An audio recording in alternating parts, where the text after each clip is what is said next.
And here we go. Hi, everyone. Welcome to episode 290 of the All Dolphins podcast. As you can plainly see, those who are watching on YouTube, I am joined today. Very happy to be joined by one of our regular guests, Dave Hyde, the award-winning columnist from the South Florida Sun Sentinel. How are you, Mr. Hyde?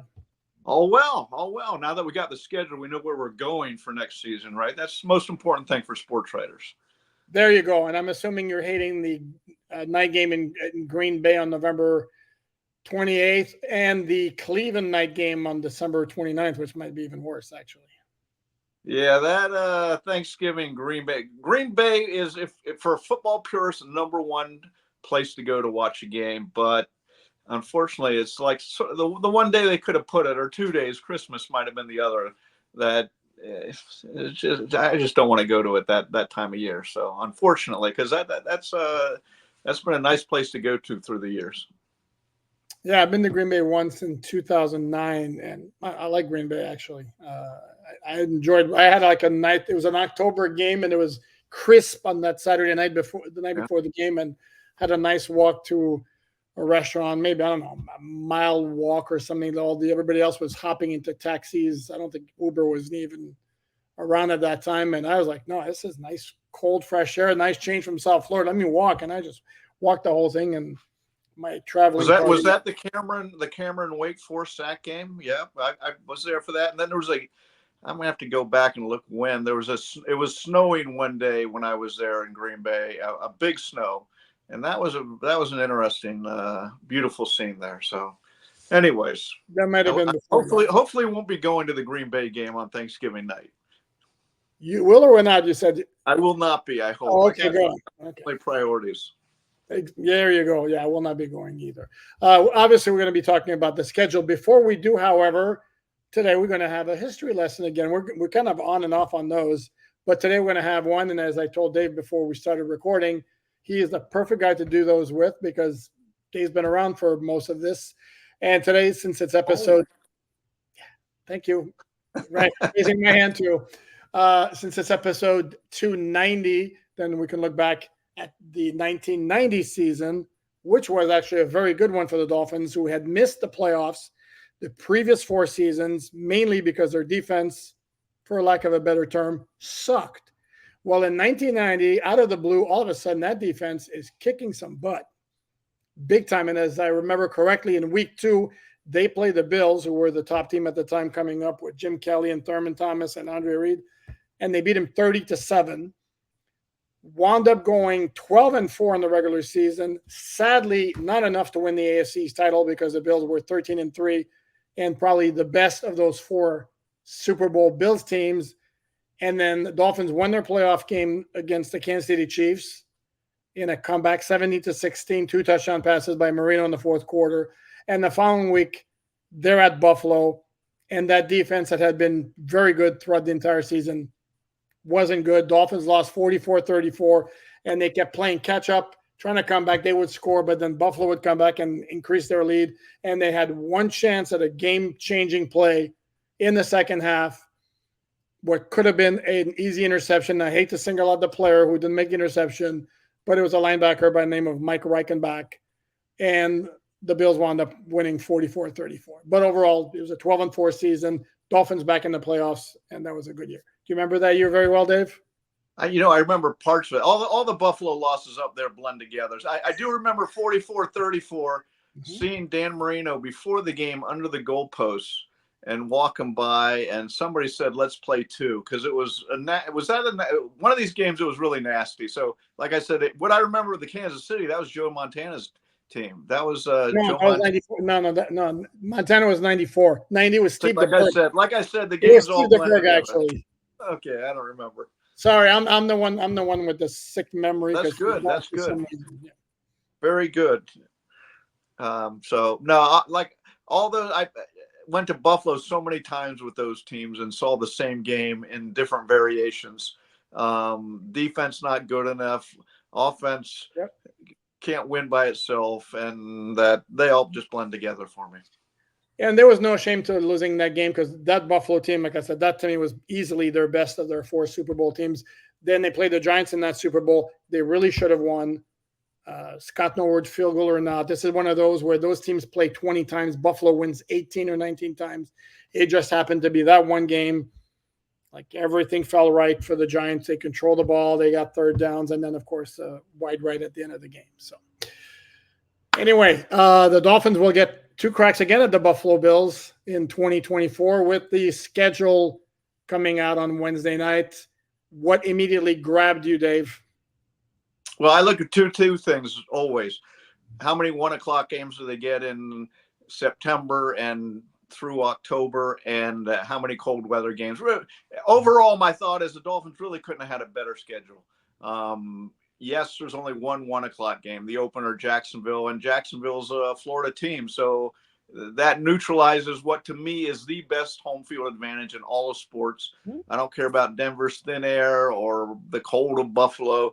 Teams come in here and the heat melt and they lose players through the game. As Buffalo lost 13 players last year, and that's not unusual. So I don't, maybe the league is, I hate to put it in these terms, gotten smart in that it's a health risk for these other teams coming in here, sitting in the sun, baking. But overall, I think it's from the standpoint, the first 12 games, I was seeing analysts, there was based on Vegas projections for team wins next year, the first 12 games, second easiest schedule.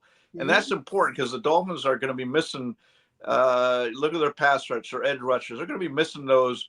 We don't know how long, but that will allow, it isn't like the schedule's like brutally loaded up early where missing them would be a added problem.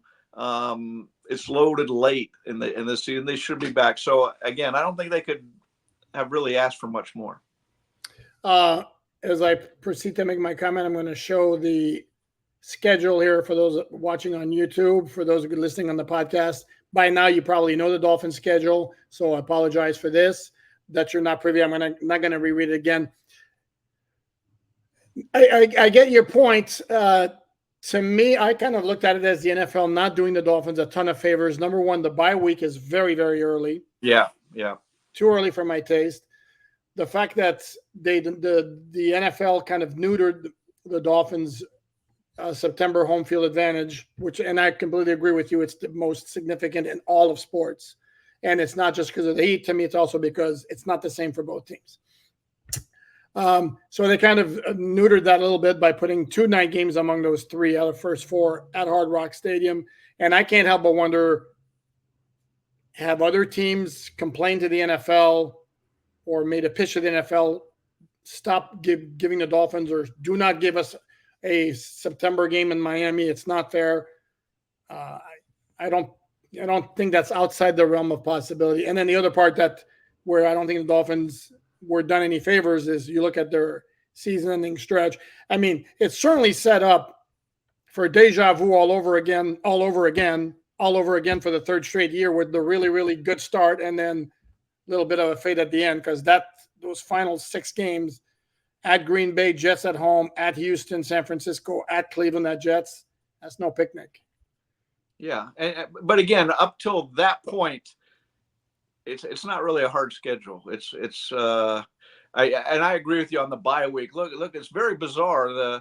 Usually the division has the same similar buys, but this time Buffalo, I think the Jets have week 14. And the other 2 teams in the AFC East have week 12. It's very weird that they separated the buys out in the division. But yeah, I agree with you. Everything they do up to week 12 will come with an asterisk in some regard of, okay, but we got to wait till the closing stretch to see really where. So it's important for them to make hay. Right from the start, from weeks 1 through 5, really they don't play a tough schedule. Buffalo, and we're going to play Buffalo here at some point, right? And so you get them in week 2, okay, but it's that 5-week stretch ends with New England in the 5th week. New England's, I'm of the mind, say goodbye to New England for a decade. You're not going to hear from them. They're not going to be. Man. Yeah, they're going down the dark hole. They, any franchise that owner thinks they're the answer is in trouble. And I get that feeling. Robert Kraft, as everything he's doing, like, well, I'm the real genius here. Me and Brady, we were the genius.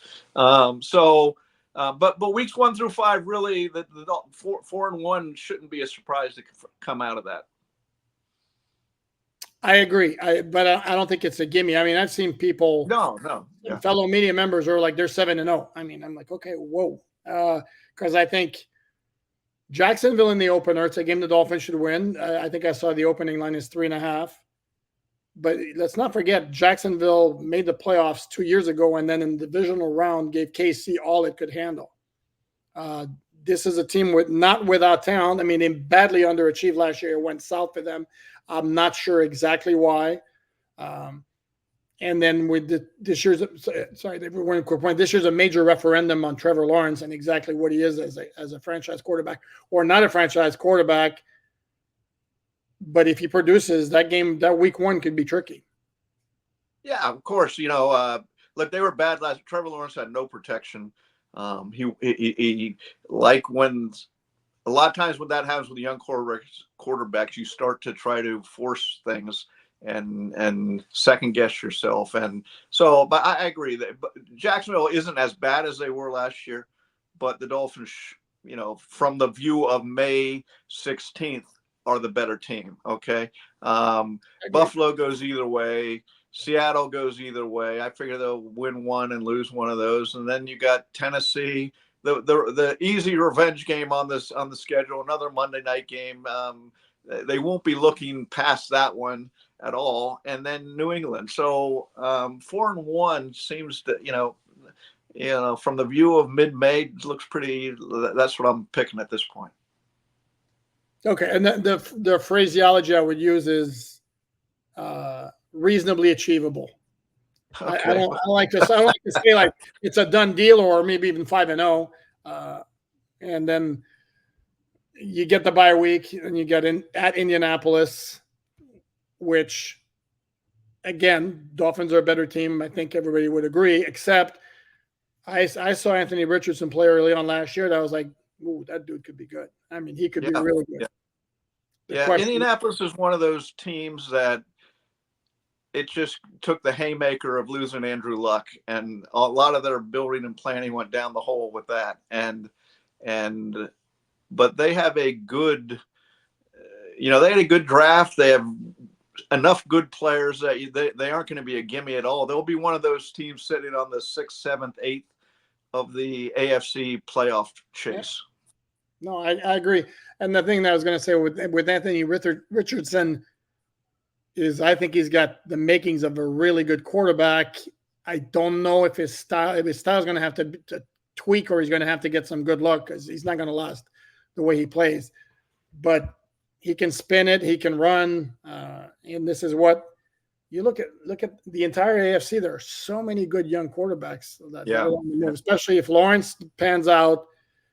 Anthony Richardson. I think Will Levis, I think he's going to be good. And not for those out there, not just because he's got a big arm. Okay. But I will say this: look at those first 5 games since we're on this subject. It ends with Levis and will Drake may be starting by then in New England? Who knows? I mean, but if they do, the record for quarterbacks. And I get Levis is in his second year, sort of. I mean, he is in his second year. He had a good first year, but he's still a young quarterback. And anyways, the record for quarterbacks, it's like 33% for rookie quarterbacks in their first 5 games. And then you put them on the road, and that's, I don't know the record for that. I assume it'd be worse. So again, I thought the schedule, given the Dolphins' injury situation at edge rusher with Chubb and Jalen Phillips, it starts off the way if you were going to draw it up, you probably would have drawn it up. Okay, I can buy that point. Then we have Arizona at home. That's when logically the Dolphins win, even though I think down the road the Cardinals could be good because I think Jonathan Gannon. I think has a look of a good, promising head coach. They got Marvin Harrison Jr. Kyler Murray's can be tricky. I remember I saw a couple of plays early last year, but still the Dolphins. And then it gets tough. It gets softer because then they got a two game road trip at Buffalo and at the LA Rams. And I think those are two very tough games. And if you put two L's next to them, I don't know if anybody can complain too much. No, yeah. If you're drawing it up, beat Arizona, and then you try to split the next two games. Can you get one? Obviously, Josh Allen and Buffalo hasn't given you much success up there in recent years, and I don't know what the Rams will be. They're one of those, they made the playoffs last year, and it told you, okay, that's a great organization because they did this. The Dolphins are doing the Rams model of just trading draft picks and going for that tight window. Well, the Rams won the Super Bowl. Now they're out of their window, and they still made the playoffs. And so they're a tougher. They're a tough team too. So if you can win one of those two games, maybe go 0-2, as you say, it wouldn't be the end of the world or the end of the season even. No, and the thing with the Rams, where to me they're a big mystery, is on defense, where exactly how much of a drop off is there going to be because Aaron Donald's no longer there, and because he's the type of guy who masks a lot of deficiencies for a defense. He's one of those dudes. There are very few of those in the NFL.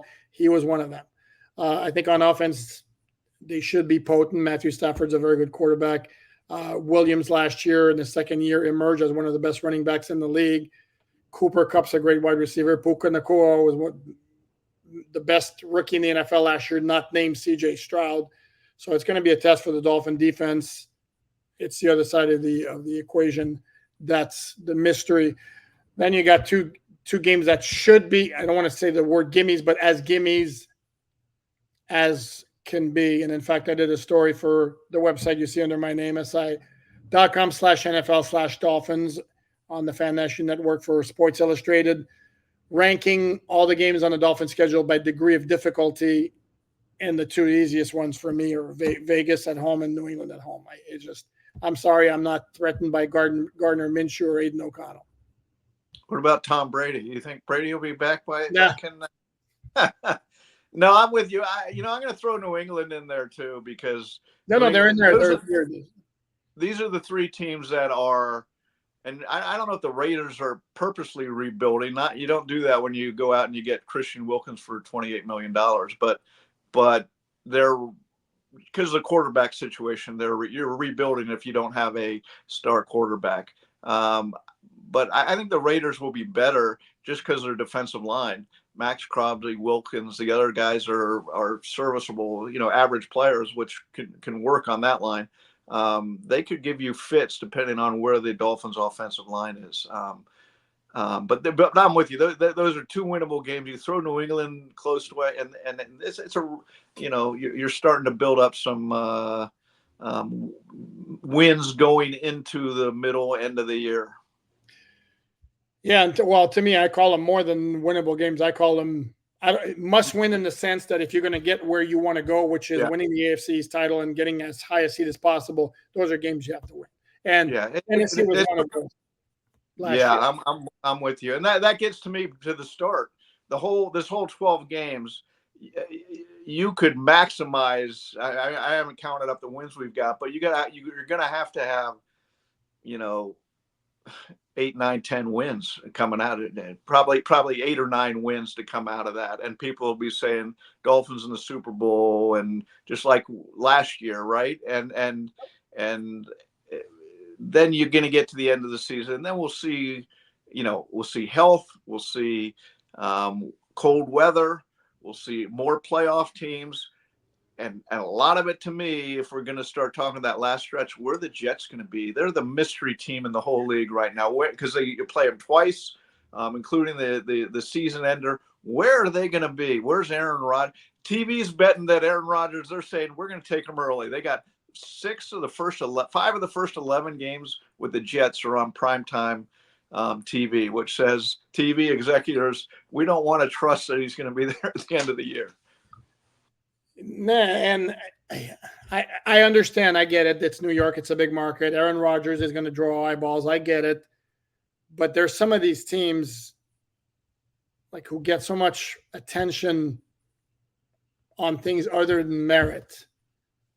Like, for example, like I don't like the Dallas Cowboys only because they soak up so much oxygen for a team that hasn't won a Super Bowl in 29 years, barely advanced past the divisional round. And it's like either they're in the late national TV game or they obviously have the Thanksgiving Day game, bunch of night games. And then this year, I'm sorry, do we really need to see the Giants and the Dallas on national television for both of their matchups? I mean, are we serious with this? And I think you're going with the Jets, right?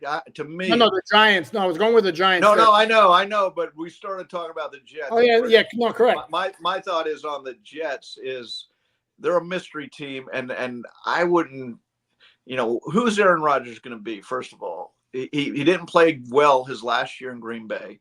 He missed all last year. Now we're at 41, and can he be that guy that who would you take for 1 year? Him or the guy left in Green Bay? I'm going with I'd take the younger, healthier court because I don't know what Aaron Rodgers is right now. And I wouldn't think it's going to be the great Aaron Rodgers unless he has another act in him the way Tom Brady did. I mean, there is a model out there for Aaron Rodgers, but I don't think the Jets team is what the Tampa Bay team was around him either. I think the Jets seem pretty damn good. I mean, I think they have pieces all over the place. I just question their offensive line and its ability to stay healthy because exactly that. But what does Aaron Rodgers need? He needs an offensive line. He needs it. Correct, but him like Brady, where I think he could get back to his form, his MVP form of 2020 and 21. This is not a guy who relies on athleticism. He relies on more this. I'm pointing to my head for those who are listening on the audio version. He relies on the accuracy. He's got a very good arm. It's not a rocket arm, and I think it's going to be more than fine enough. And it's the same with Brady, who never was mobile to begin with, so it didn't make a difference at 45 or at 40. It wasn't going to be a great scrambler either way. So I do think he's got the possibility. Question is, does he hold up physically? And again, yeah, like I said, I get the fascination with the Jets. It's New York, it's Aaron Rodgers and all that. I think 6 primetime games is a little bit heavy for my taste, but not that anybody asked me. Just like I get Chiefs fatigue syndrome all over the place because, first of all, I'm tired of seeing them in the AFC Championship game. Enough already. Can somebody else get there?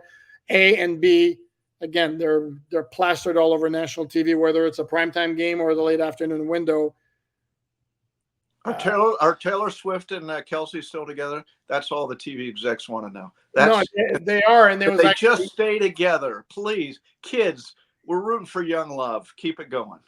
Here's where I think it's over the top, though, and I guess it's a statement on where we are. But I saw a headline. It may have been from People Magazine on Twitter of like Travis Kelce and Taylor Swift are arm in arm at an outing somewhere. I'm like, what? That's a headline, really? Shocking. Boyfriend, girlfriend are arm in arm. Really? I mean, seriously? Like, let them breathe already. It's options. What other options do they have to put on the cover? It's like we've spent a lot of time talking about Tua's contract because it's options. What else do we have some days to talk about the Dolphins, right? The schedule today. We have not even mentioned it. And actually, it's actually the first time you've been on since the Jared Goff extension. So I guess it's almost imperative that I get your take on what that means. And interestingly enough, actually, I did not see it when it appeared on TV, but I believe I saw a tweet where the question was asked, who's the next to get a big contract extension? Is it Trevor Lawrence or is it Dak Prescott? And of course, Dolphin Media was like, no mention of Tua. So Well, go we ahead. know it's coming. Who's yours? We know it's coming. What does it, what does it matter who's next? It's coming this offseason, I would imagine. The only question, of course, is what it looks like. And by what it looks like, it isn't what the headline number is or what Steve Ross puts. It's where in the salary cap does it fit? How much does it handcuff the Dolphins, and for how long is really from a competitive standpoint, that's what you're looking at. That's from the Dolphins standpoint. From Tua's standpoint and his representation, they're going to be all over the Jared Goff contract. And by all accounts, he did very well in terms of guaranteed money, the structure of it, to the point where it's like, I know my question from here is like, Jared Goff, I mean, really? Right. Well, now he's been to a Super Bowl. He's been to an NFC Championship game. So, but he's what, 10 to 15 quarterback. Certainly not above 10. I'd put him in that realm. And Tua's in there too. And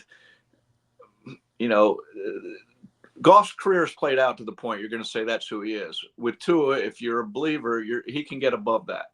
The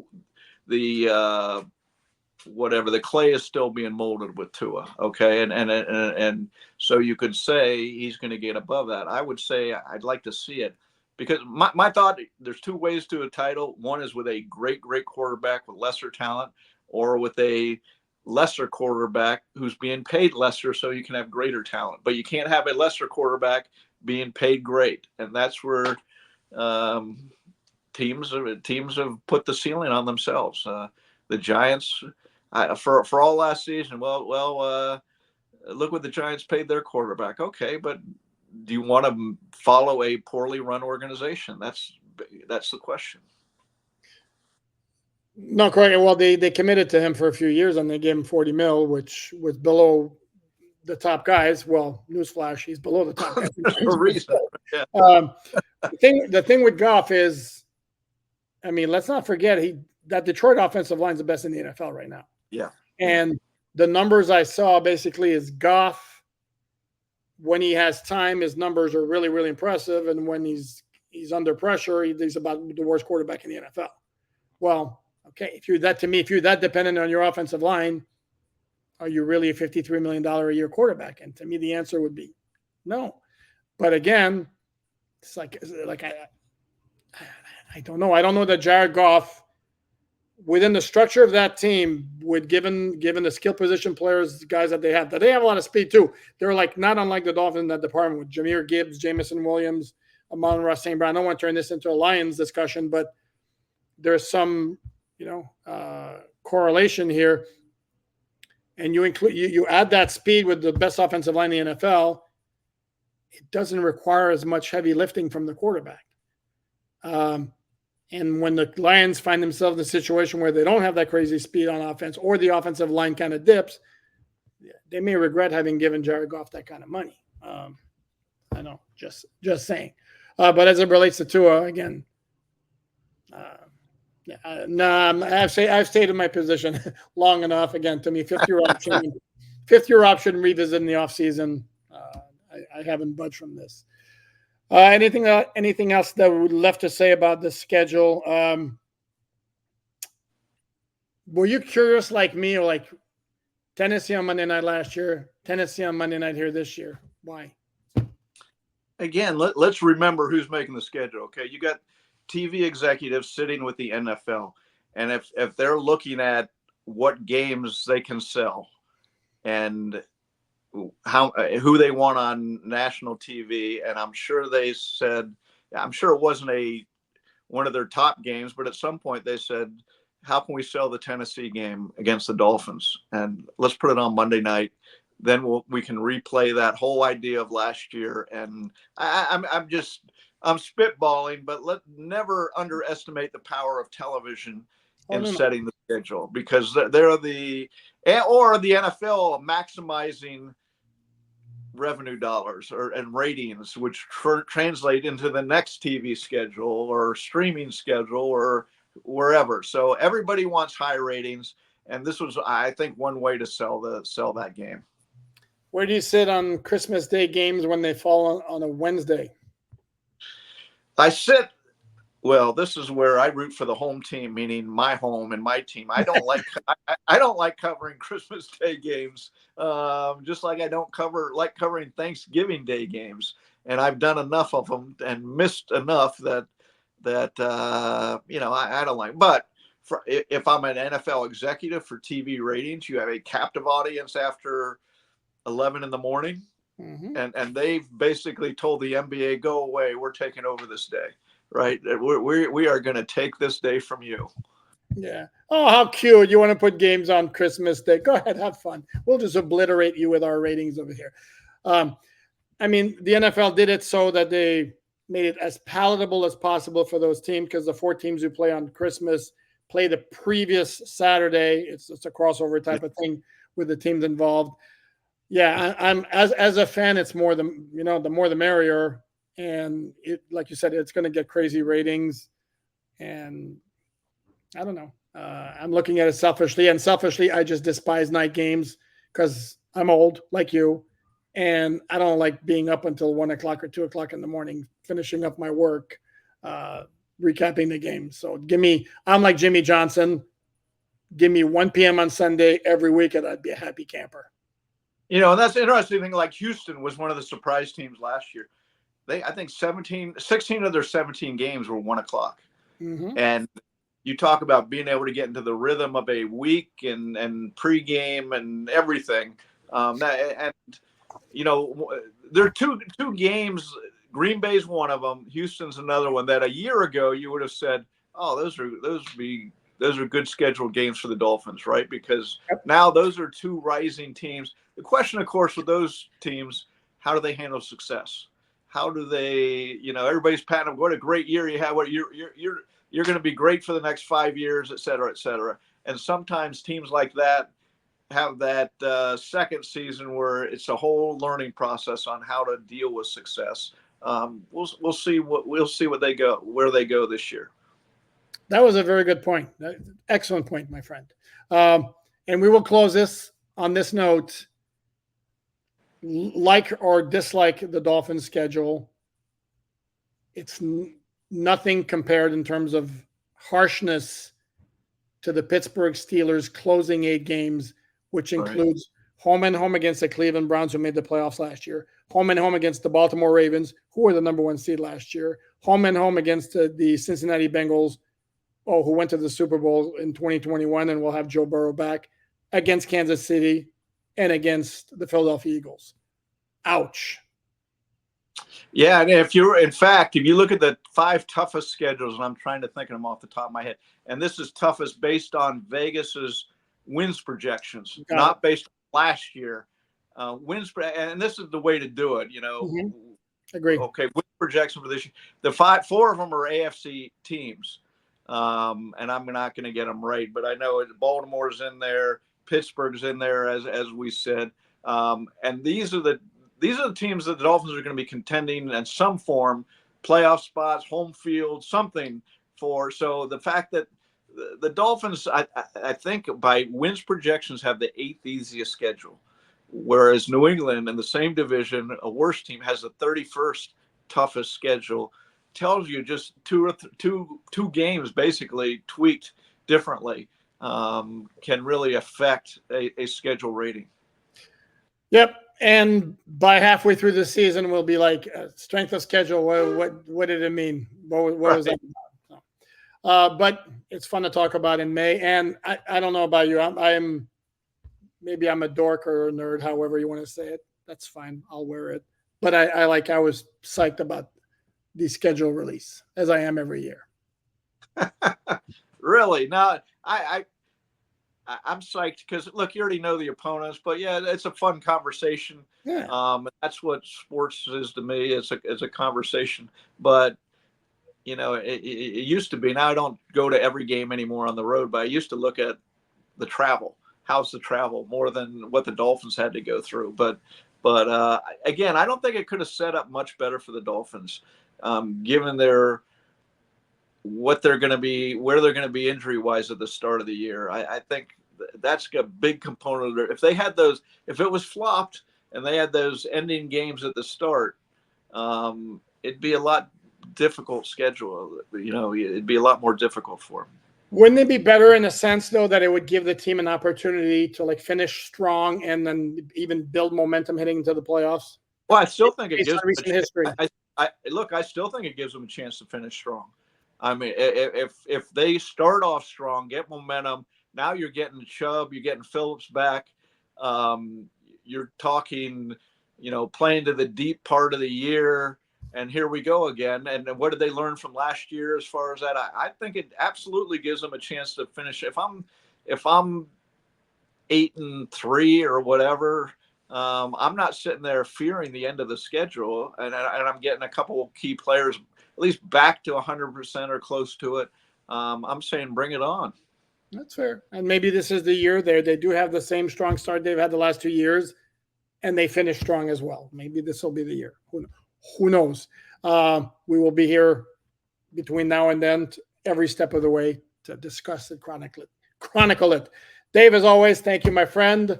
We will go ahead and pop up the logo here as we say goodbye. You have a great weekend, and we will talk next week. Good talking to you, Alan. Nice Montreal hat, tip of the cap, the Chateau. There you go.